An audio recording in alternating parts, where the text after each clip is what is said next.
The forest was still. The canopy, thick with ancient oaks, maples, and pines, filtered the light into a soft, muted glow.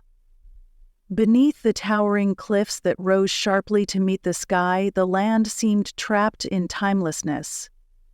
No breeze disturbed the thick, humid air, and even the insects had fallen silent, as if aware of something unseen. Beneath these cliffs the forest sprawled, dense, wild, untouched by human hands.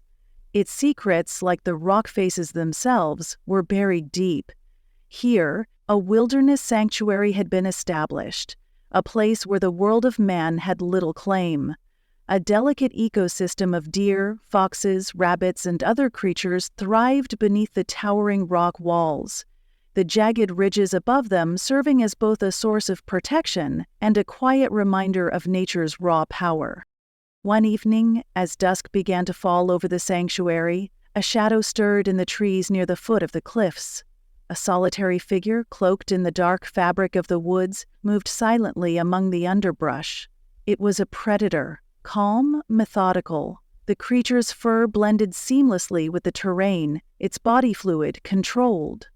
A mountain lion, one of the last of its kind in these parts, had grown accustomed to this land, a realm where few other animals dared to tread. The cliffs offered refuge, shelter, and hunting grounds, but they also brought danger. The lion's presence was an ancient right to this land, one that had been passed down through countless generations. But as the world changed, so too did the world of the lion.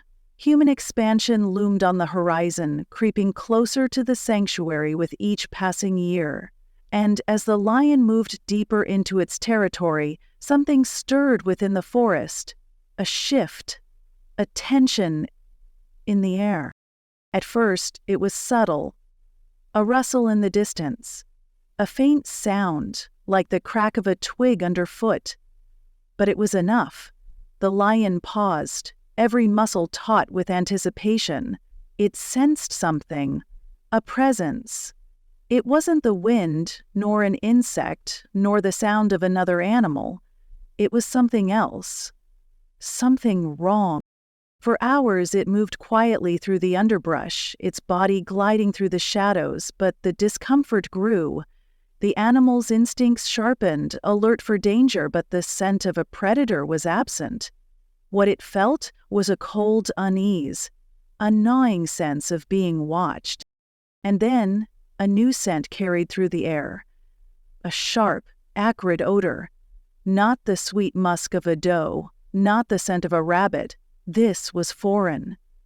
The lion's body tensed, the hairs on its back standing on end. It turned its head sharply, eyes scanning the surroundings, but the dense forest was unyielding in its silence. With its back against a tall, ancient tree, the lion took a slow breath, its sharp gaze sweeping the landscape. The scent grew stronger, and the unease in its chest deepened. For the first time in years, it felt an unfamiliar vulnerability. The cliffs above it seemed more ominous than before, the steep rock faces casting shadows that danced as the last slivers of sunlight disappeared behind the horizon. In the distance, something moved. The lion's muscles rippled as it crouched, ready to pounce. A dark shape, barely visible against the night sky, shifted in the trees.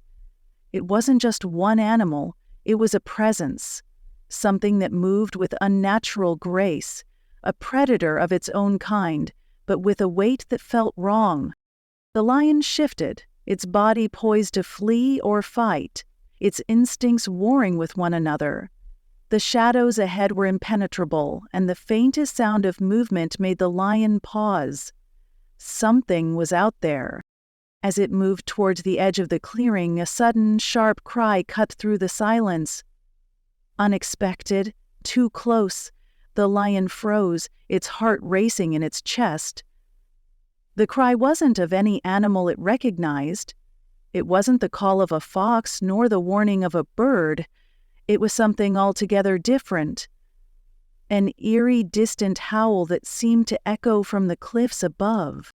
The lion turned and bolted, moving with a fluid grace toward the sound of the cry. The terrain became steeper as it reached the base of the cliffs, its paws scrambling over jagged rocks and dense underbrush. The howl echoed again, louder now, unmistakable. It came from the cliffs. The predator moved with greater urgency, its muscles pumping as it scaled the lower rock faces, searching for the source of the noise. With every leap and bound, the animal's senses heightened. Its ears pricked at every rustle of leaves, its nose filled with the scent of the unfamiliar creature. The howl was no longer distant. It was within reach. And then it stopped. Silence. The lion froze. There was a stillness that settled over the forest as if the very land was holding its breath. The predator crouched low against the cliff, peering into the darkness. The howl had not come from a creature of flesh and blood. It came from the rock itself.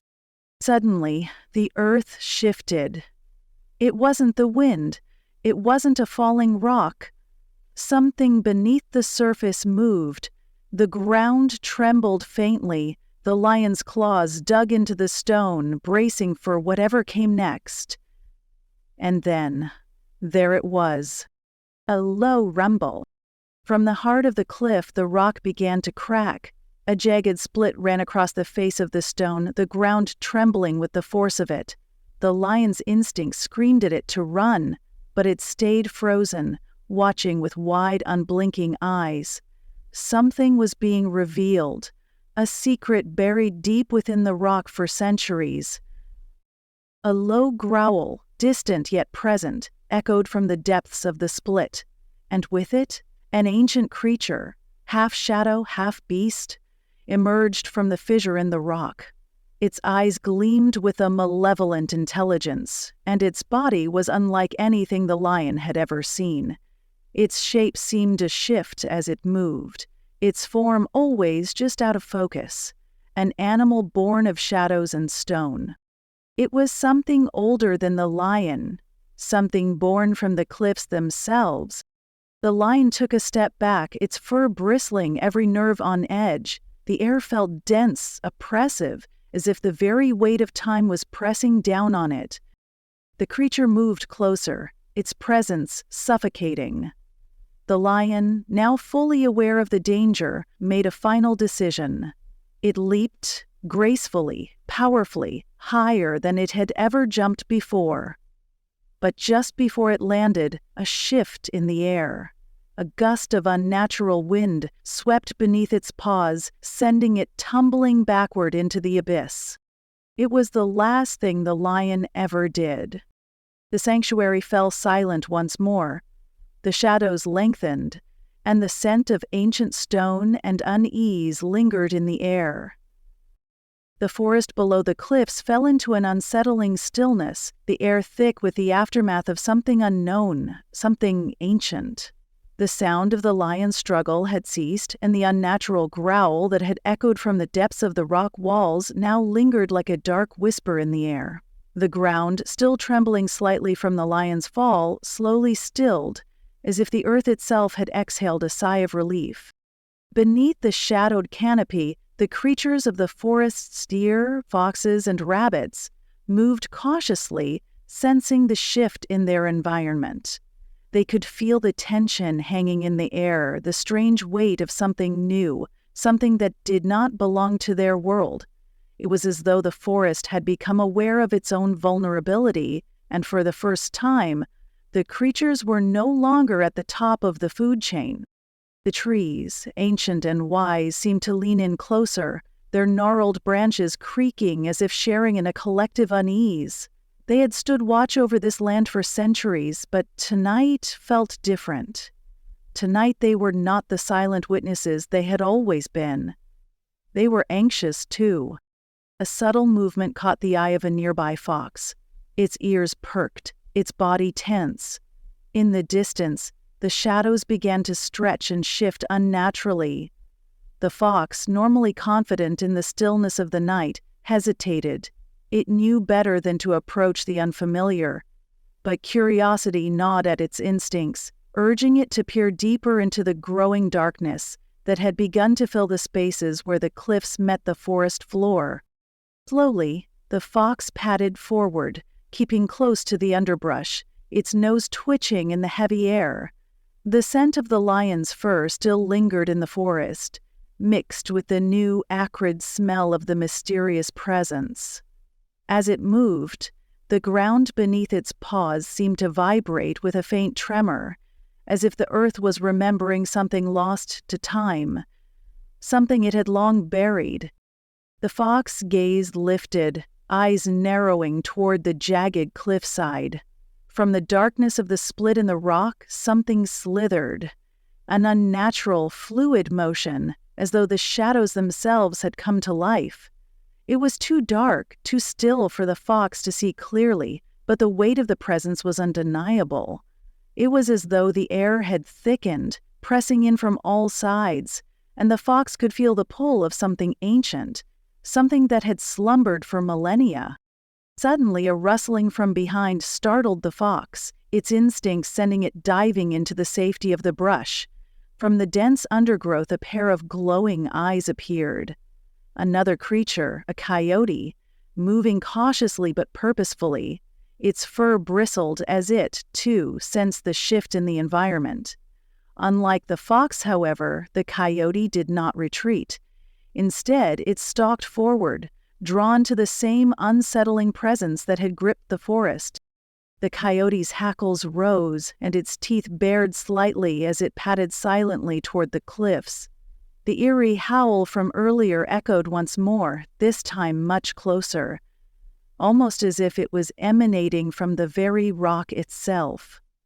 The coyote stopped, ears flicking back and forth, trying to locate the source of the sound.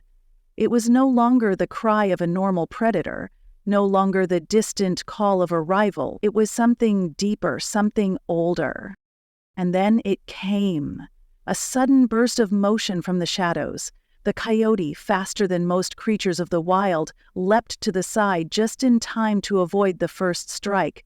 But the creature, whatever it was too fast.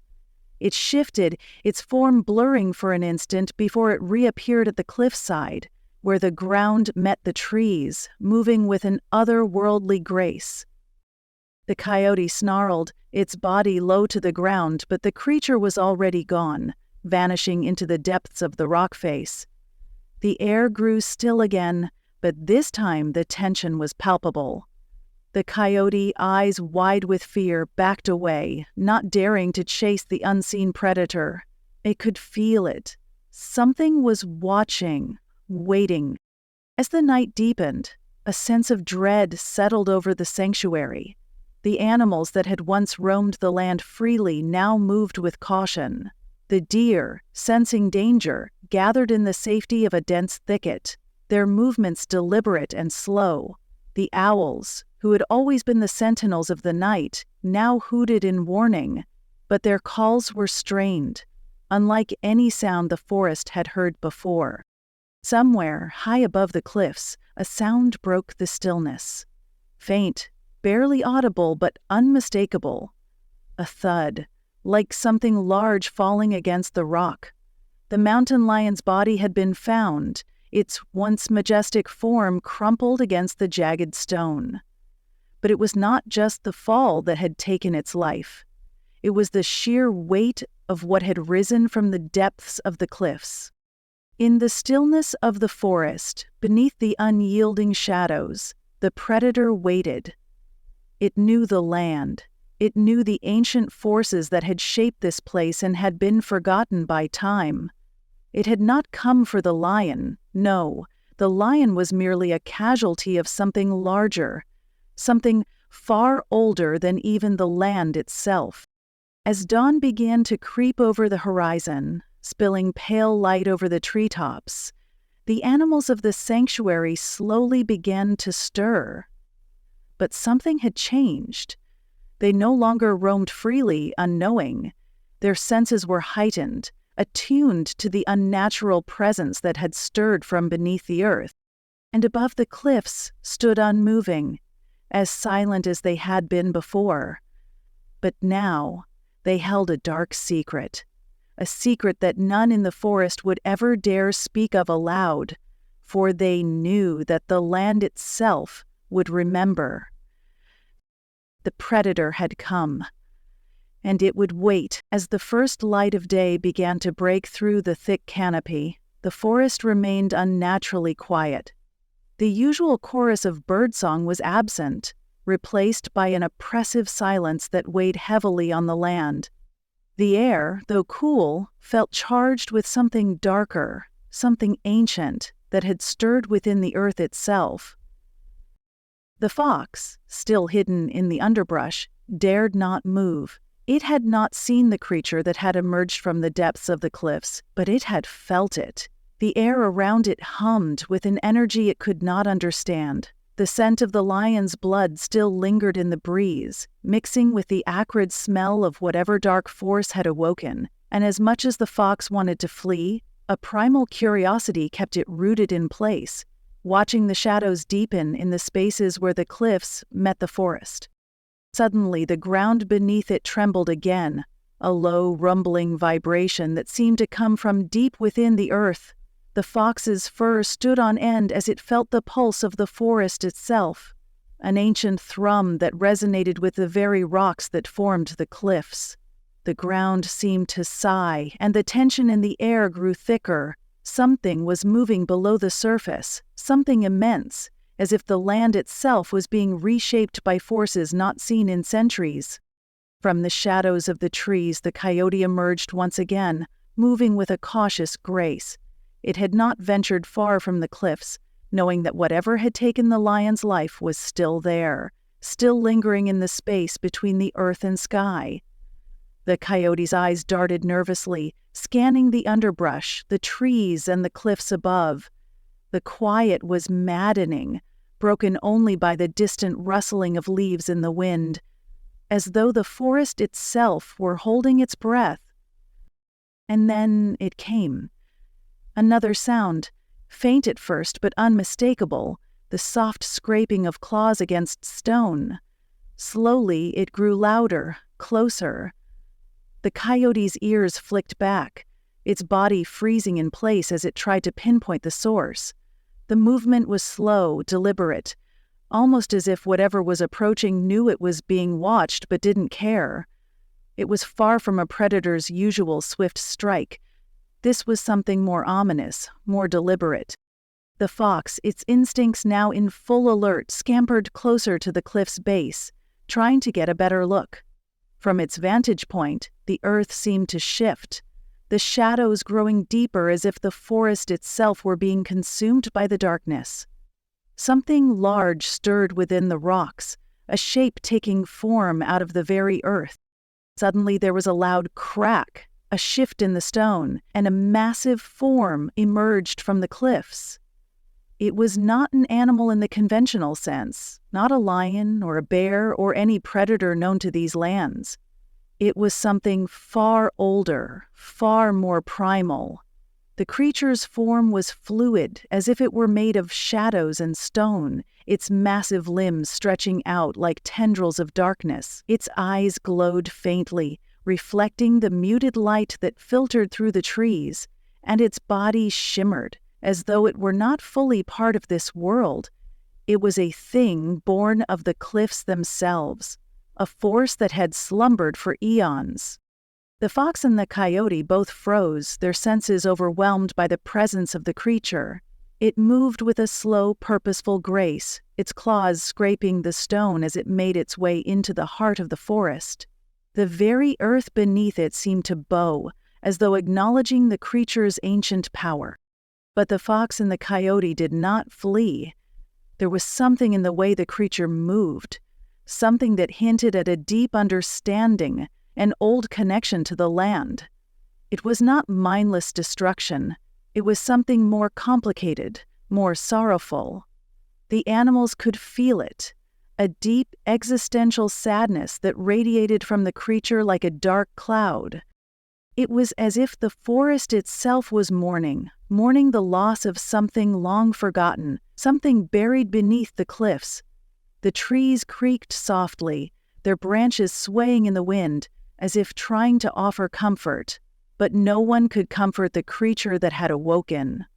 It was an entity of loss and longing, its ancient purpose tied to the very foundations of the land. The coyote, its instincts telling it to run, began to back away slowly, but the fox remained still, watching the creature move deeper into the forest. It could feel the shift. The land was no longer the same. The creature had come, and now the forest would bear witness to its return. As the creature disappeared into the trees, the air grew colder. The ground beneath the fox's paws seemed to pulse with energy, and for a moment, it felt as though the world was holding its breath. And then, as quickly as it had come, the creature was gone. The forest was left in an unsettling silence, its shadows lingering long after its form had vanished. The fox and the coyote, still frozen in place, could feel the weight of the creature's presence lingering, but there was no sound, no movement, only the stillness of a world irrevocably changed.